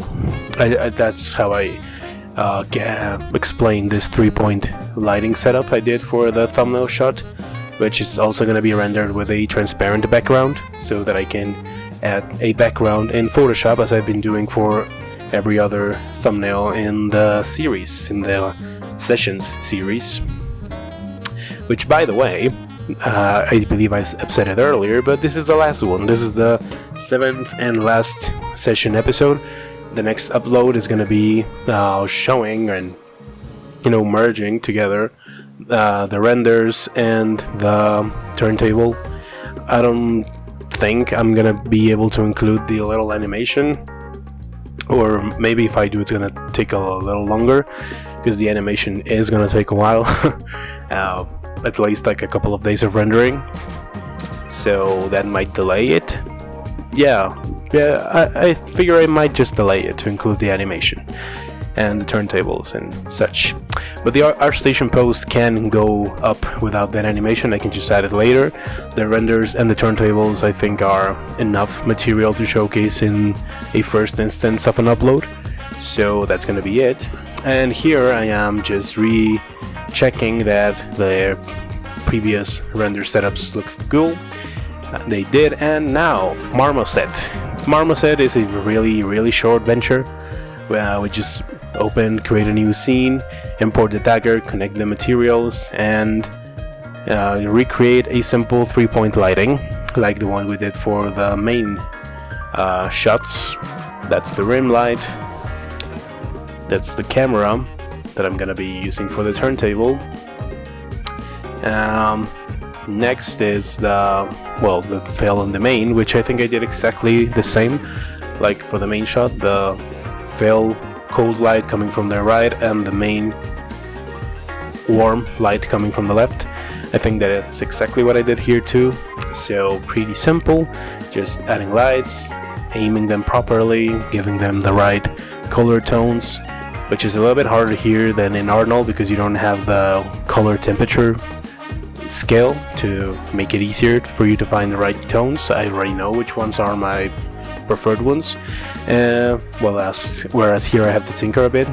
I do have some like baseline values in a note sheet for somewhere around here on my PC, but I do have to tinker a bit. And now here I'm just setting the background because this will be rendered with a background, just a flat gray or a little bit of a gradient from white to black, using the grayscale to have a neat background, I'd say. And I'm separating the Scabbard for the thumbnail, for the turntable I mean, adjusting the background, just some general tinkering, adjusting of things. And here I'm just verifying that when the camera turns, the asset, the prop, doesn't rotate outside of the frame, which it does, and I will fix soon enough. There are some angles because of how the center of the turntable, like the very center of the orbit of the turntable, is created when you split the assets like that. You do need to tinker a bit like that. There's the edge of the guard getting too close to the edge of the frame, so move it a little bit so it's safer within the rotation. I think that was it. Now here, saving the scene, obviously, because now I've done it, I wouldn't like it to be lost because I didn't save. Now here I am adding a gray material, which I will be supplementing with my normal map, my ambient occlusion map, and my curvature map. I have a custom Substance Painter export setting that gives me ambient occlusion and curvature to use here in Marmoset. They look nice, don't they? Especially the curvature gives this little gray scale, texture to the model, and the ambient occlusion allows you to more properly bring out the shadows, which is exactly what it does. And that's it for Marmoset, I think. Here I am just returning to Arnold to set the final render settings for the engine and the anti-alias passes and all of that. And here I found a little wrinkle in the model. I still don't know what was that. Tell me guys in the comments if you know why that thing happens. But it's this thing that you're seeing in the render in the left side of the guard, that some faces look like they're missing, or like some triangles are being displayed in a different color. I don't know why that happens. I realized by experimenting that some of the, especially the main light, the warm light, if I rotated it, those triangles went away. But as you can see, I'm returning to Substance to see if that was present there. It isn't. So I don't know why that would be. But yeah, I did scratch my head a bit with that. I struggled to realize why that was happening, but in the end I did keep it. It's quite small in the thumbnail shot, you don't really notice it unless you know where to look for it, so I kept it. I guess I can just delete it in post-production, like very softly brush it off in Photoshop, so that it doesn't look so that it isn't there, so that you can see that artifact in the render. But yeah, if you know what that would happen, you let me know in the comments. I don't know why. I still don't know why that happened. But yeah, this is it, lads. This is just me tinkering with the lights and camera angles to see if I can fix that. So this is the end of the model. This is the end of the working session series, lads. I have some like couple of minutes of the recording to talk over still, so let's make the most of them, shall we? I enjoy doing this. This has been a nice project to undertake. Having a prop like this, which is well within my style and my capabilities to get myself back into the 3D, workflow. It's nice, and I can mix it with YouTube by creating this kind of content for you. So you, as I've said earlier, this is not exactly a tutorial or a guide exactly, because I don't stop to explain things often. But that's not the intention. This is more like demonstrative, like a demo of workflow and ultimately, well, my skills. The showcases are coming. The Williams Quest showcases will come shortly. Like maybe next week I will have the first one. And there I will stop a little bit to explain things, to talk to you guys about how I did pretty much everything for the project. The project is done. What I'm going to show you is functionally done, but I will talk about what I can improve upon if I were to redo the projects, the characters, the props, or for later ones. There is definitely room for improvement, and I have analyzed it. I'm aware of some things, but if you guys can tell me in the comments, it's obviously well received. And well, yeah, hope you liked the series. Let me know what you thought of it. Don't expect the final upload of the Caynfurtian Ceremonial Dagger, like the proper showcase, too soon. I will be showing you here, guys, the turntables I created in Marmoset, and yeah, the final tally of working hours, I think averages at like 12 and a half. Yeah, like 12 and a half hours. Let's just say 13 hours of active working time. The renders, they could have taken in total like another, let's say, half an hour. These were a lot quicker because I rendered without background, which, well, who knew? That does help a lot. And the turntables were like the gray material one took around 2 hours, and the color one, let me see, I'm checking here. The color one took a little over 2 hours each. So yeah, like 4 hours and a half of rendering so far. I'm gonna have to add the animation render times to that at the end. But yeah, nice project. Nice quick project. I could have done it a lot faster if I worked only on this, but as you know, this channel does have some variety.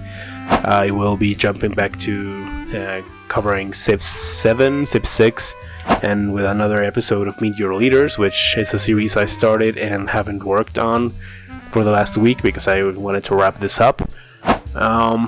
So yeah, this is going to be a little bit of a break of 3D production, but not entirely of 3D in general.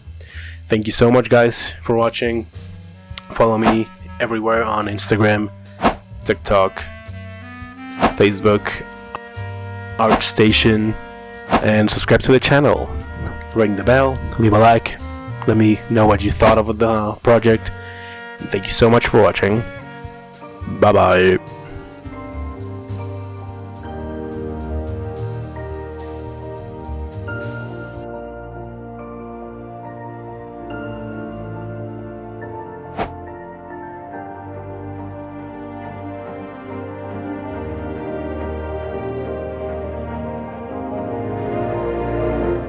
Episode 8. Post-production bridges quality to perceived excellence. Alright everyone, I know I'm a bold-faced liar, but I need to tell you something. I realized while I was editing the last session that I could use another one to explain something that I don't often see covered in any place in the internet, which is post-production, because as you can see, I do not upload to ArtStation the exact renders I get from like the last session. So here we are in Photoshop, and very simple first steps, just a gray background and a white gradient from the top. on top of which I add a rectangle for the text, for the label, and well, start to write the text, my watermark, if you will. This is already a little bit, well, it does have some premeditation. I do have some directives I want to follow, which of course are to use my same type of font, and then I use the colors, which is the same gray I use for everything else, pretty much. I already had the software logos, so I just need to import them, and now that everything is in place, I can start to play with the render itself. This was just the format. All of this was just to create a format, a label, as I said, a watermark that's gonna allow my renders to look more professional, because at the end of the day, if looks didn't matter, why do we have eyes? Yeah, we do have to make our best to make our things look the best possible, to look professional, to look, you know, like you know what you're doing.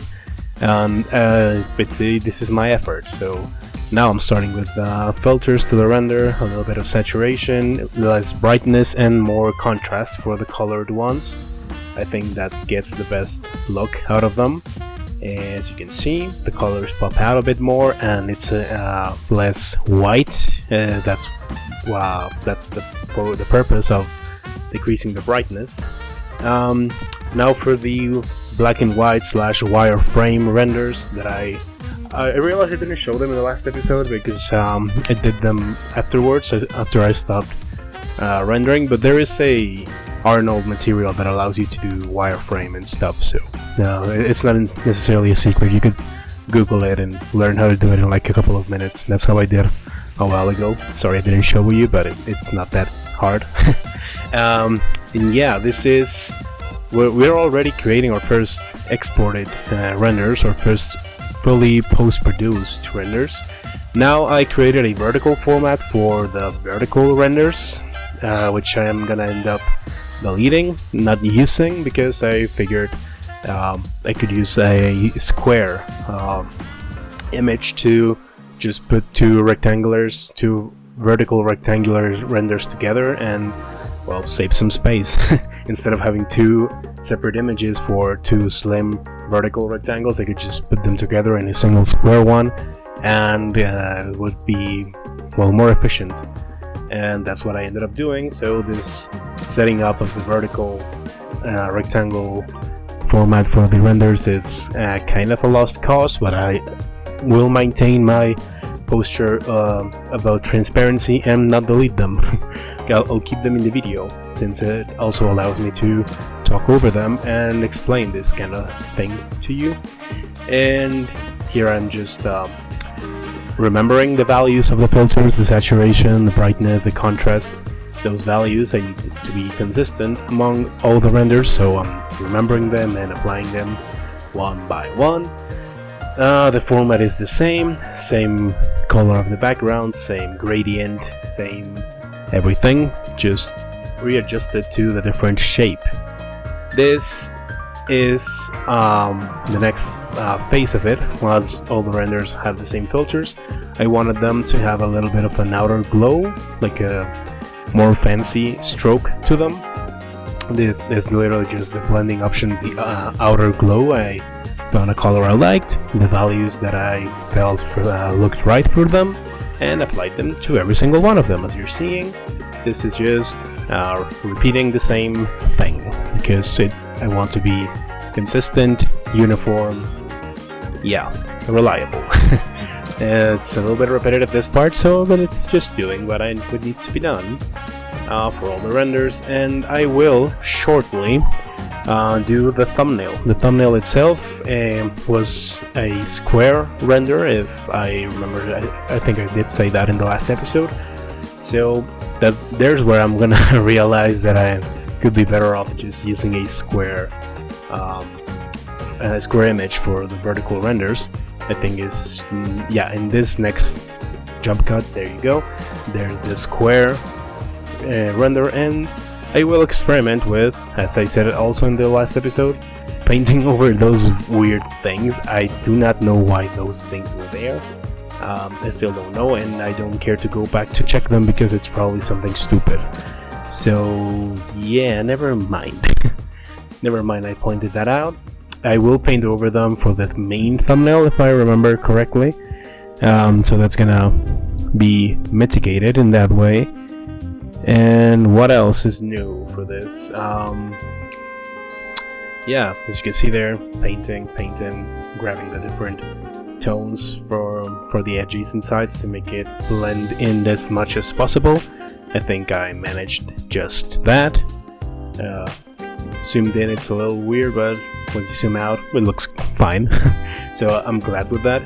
And the next part of this, after I finish the correcting the tones there, is to finally migrate the vertical renders to this square image.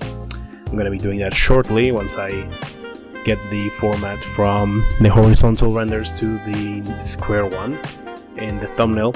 And also a little bit of a spoilery comment here. I will be showing you both how I edit my turntables video. That's gonna be in the very final episode, or the official post in ArtStation. In Premiere, it's a really short clip. I just did some light editing and formatting, mostly repeating the same bottom label I did for this images for the stills in Photoshop. I'm gonna be repeating that in Premiere Pro, and also I will be showing me uploading everything to ArtStation, the final post, for the final post. It's gonna be a little weird to have something to show in this, like the last session, the last update session in ArtStation. That's gonna overlap too much with the last one. This could probably be in the very final episode, actually. I don't know. I'll figure that out, don't worry. But yeah, the thing is, adjusting things, making everything be aligned, you know, just basic details for making it look nice as possible. And this is what we're doing here. Here I'm gonna finally start migrating, there you go, the vertical renders to the square image, aligning them, utilizing the symmetry and, well, the guidelines I have in Photoshop to make sure everything is pretty perfect as it has to be. And yeah, now this is the final one. This will be the final update, lads, don't you worry. This is the final session for the Caynfurtian Ceremonial Dagger. I felt like I bubbled a lot in the last episode. I recorded the session 7 audio this very day, this morning. It's the same day in the afternoon now. Noon, actually. And yeah, I feel like I babbled a lot. But what I wanted to say is, thank you guys for following this series. This has been a nice reintroduction for me to the 3D workflow, since I kind of stopped from, I think it was like June when I finished Willem's Quest. I completely shut myself off from 3D. I kind of got back into it with the work I did on Ice, for the animation I did on Ice, for the remaster of my Ice fan art, but that was not really like the whole thing, or yeah, but not a new thing. Yeah, because I did do the whole process of remodeling some stuff, retexturing and all that, but it wasn't a new project. So this is my first like original project since Willem's Quest. Just to address what's going on your screen, this is my Premiere turntable project. I did experiment a little bit with the shapes and the layout, but as you can see, I'm gonna end up settling with a horizontal rectangle. And yeah, so making this project has been nice at my own pace, furthering my workflow in some areas and sticking to what I know mostly. This is not exactly something really challenging, because as I think I textually said in the last episode, this is well within my style. This is something I'm very used to doing, that I can do quite easily. I could probably use a more challenging project next, and I think I will. I already have some ideas on what that more challenging project could be, but that's for the future. The next things coming up in the channel 3D wise are the Willem's Quest showcases. I'm gonna start with Willem, as I've said it, like I think it's the third session. I'm gonna start the showcases with Willem, and not 3D wise for the channel, some civilization, some meet your leaders, some other content. This last month has been pretty much this project non-stop in the YouTube channel, and well, in every other place I post things at that. So a little bit of a change of pace. I also have some 3D commissions lined up that I'm gonna have to focus on up next. So yeah, this is the landscape of TrKz's lounge. As you can see there, I'm just adding some stroke to the software logos in Premiere. It's very simple, and I'm gonna be transitioning into uploading to ArtStation shortly. That's just the final preview of the turntable videos. Very nice. And there I am, ArtStation. As you can see, I'm recording this, uploading even before posting the 7th session. As I said, this is being done in the same day that pretty much all the work of the 7th session, in post-production wise, has been done. All the voice recording and the editing. So the session 7 is not yet published. So I'm gonna be showing you how I select the images, how I order them, the video, the name, how I fill the categories. That's very important. This has always been a hard surface prop weapon, so getting those 3 was pretty simple. The softwares I use for this, and the tags. One might think tags are useless because you just write stuff, but if they were useless, you wouldn't be able to even write them. You gotta believe, if you are given the option to use them, it's because they are of some use, But yeah, we're getting to the end of the recording. I'm gonna show you some renders and other sneak peeks of the renders I uploaded. And well, thank you very much, lads. Thank you. Follow me everywhere, Thank you for watching. Leave a like, a comment. Bye bye.